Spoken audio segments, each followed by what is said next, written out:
Hi everyone, मेरा नाम है साजन मदान। तो आज के टॉपिक में हम बात करेंगे कि आपके लिए कौन सा माइक बेस्ट है। अगर आप एक सिनेमेटोग्राफर हैं तो आपके लिए माइक बहुत कंपलसरी है, क्योंकि आज जो वेडिंग सिनेमेटोग्राफी है उसके अंदर है प्रॉपर स्टोरी टेलिंग का टाइम। मतलब स्टोरी टेलिंग क्या है कि जब तक आप किसी चीज़ के बारे में बताएंगे नहीं तब तक वो एक वीडियो सिनेमा वाला फील नहीं आएगा। तो बताने का मतलब क्या है कि घर के अंदर या कपल या पेरेंट्स के हम बाइट्स आजकल कैप्चर कर रहे हैं। He was very introvert kind of person. I was the one who initiated, oh hi. He was okay, hi. तो माइक इसलिए कंपलसरी है। अगर मैं आज भी बात करूं, अगर मैं वर्कशॉप कर रहा हूं 200 प्लस मैंने वर्कशॉप किया, अगर आज भी बोलता हूं कि माइक किसके पास है तो वहां पे मुझे लगता है हार्डली 100 में से सिर्फ 10 लोग ऐसे होते हैं जो हाथ खड़ा करते हैं कि सर माइक हमारे पास है। 90% आज वो लोग हैं जिनके पास माइक नहीं है। तो मैं आज आपको दो माइक्स के बारे में बताऊंगा कि एक है मेरे पास शॉटगन माइक और एक है वायरलेस माइक। ये कहाँ कहाँ यूज़ करते हैं। देखिए, ज़रूरत दोनों की पड़ती है, लेकिन सबसे ज़्यादा आपके लिए सबसे पहला माइक कौन सा होना चाहिए, वो है शॉटगन माइक। अगर आप इंडस्ट्री लेवल के लट्स ढूंढ रहे हैं wedding, pre wedding, commercial shoot, travel videos के लिए, तो हमारी वेबसाइट thegreyindia.com पे आना है। यहाँ पे होम पेज के ऊपर आपको काफ़ी सारे लट्स मिल जाएंगे। और अगर आप प्रोफेशनल कलर ग्रेडिंग सीखना चाहते हैं तो यहाँ पे इनरोल कर सकते हैं और ऊपर कोर्स के ऊपर क्लिक करना है। अगर आप कलर ग्रेडिंग सीखना चाहते हैं तो इसके अंदर बहुत सारे टॉपिक्स हैं, आप इनके बारे में स्टडी कर सकते हैं। इसी के साथ में आपको सर्टिफिकेशन भी मिलती है कलर ग्रेडिंग की।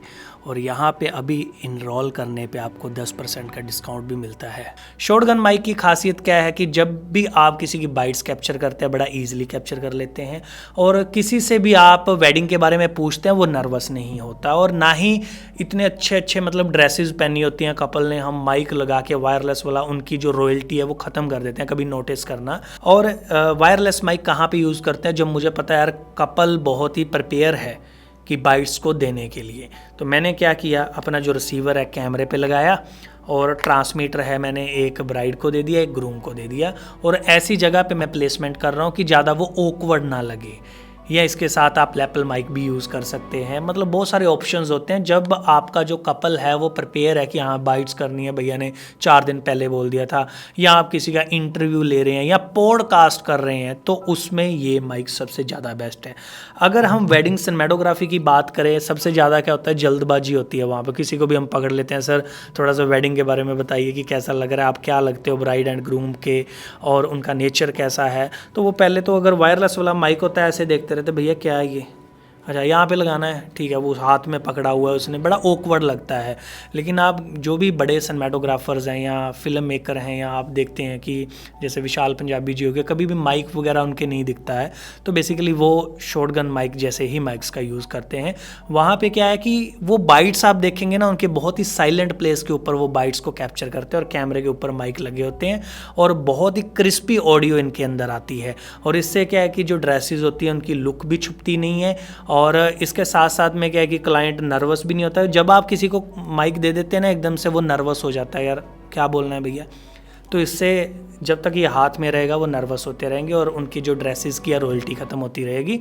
इसलिए आपने हमेशा शॉटगन माइक ही परचेज़ करना है सबसे पहले। अब हर एक शॉटगन माइक का फीचर अलग अलग होता है। जैसे अगर मैं सोनी की बात करूं, ये M1 माइक है मैं यूज़ कर रहा हूं, और ये सोनी का ECM W3 माइक है, और ये बेसिकली 8 डायरेक्शन से कैप्चर करता है। अगर आपका इतना बजट नहीं है तो B10 माइक भी आता है, वो परचेज़ कर सकते हैं। लेकिन इसके ऊपर एक फीचर्स दिए रहते हैं, आप देख सकते हैं। इसकी जो गेनिंग है, ऑडियो का लेवल बढ़ाने का है, 0 से 10 है। मैं अगर DJ पे हूँ तो मैं 2 या 3 पे रखता हूँ, क्योंकि आवाज़ है ब्लास्ट ना होए। और अगर मैं किसी की बाइट्स कैप्चर कर रहा हूँ साइलेंट प्लेस के अंदर, तो मैं इसे 7 से 9 के बीच में यूज़ करता हूँ। और साथ में मैं ऑडियो को भी मॉनिटरिंग करता रहता हूँ कि सामने वाले करैक्टर की ऑडियो किस तरह से आ रही है। ऑडियो मॉनिटरिंग करना ज़रूरी है, एक सिनेमा का सबसे खास फीचर है, समझ लीजिए कि जब तक नहीं करेंगे क्या पता ऑडियो नहीं आ रही।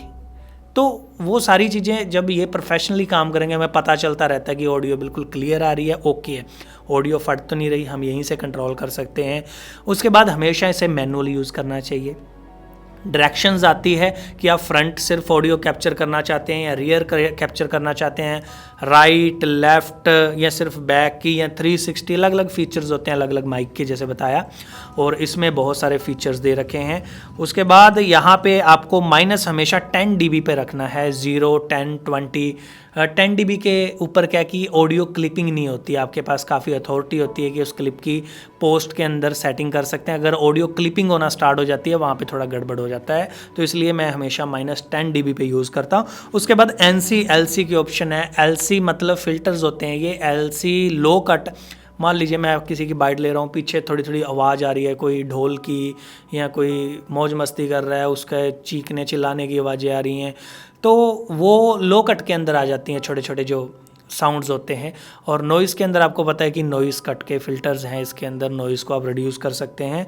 और डिजिटल एनालॉग मतलब डिजिटल में क्या है कि आपको किसी भी वायर का ज़रूरत नहीं है, जैसे लेटेस्ट M4 कैमरा है, FX30, FX3, सीधा आप डायरेक्ट लगाएंगे तो ये मतलब आउटपुट देना स्टार्ट कर देते हैं। और इसके अंदर कोई भी बैटरी नहीं होती है, पावर मतलब यहाँ पे हॉर्स शू है, यहीं से कैप्चरिंग करने लग जाता है जो पावर है। और लोगों की थिंकिंग होती है कि बैटरी कितनी कंज्यूम करता है, बिल्कुल भी कोई फ़र्क नहीं पड़ता। जो मैं बेसिकली मेरे पास 2-3 बैटरी हैं, बैटरी तो यूज़ करता है, पर मतलब ख़ास मुझे नहीं लगा कि कोई फ़र्क पड़ता है।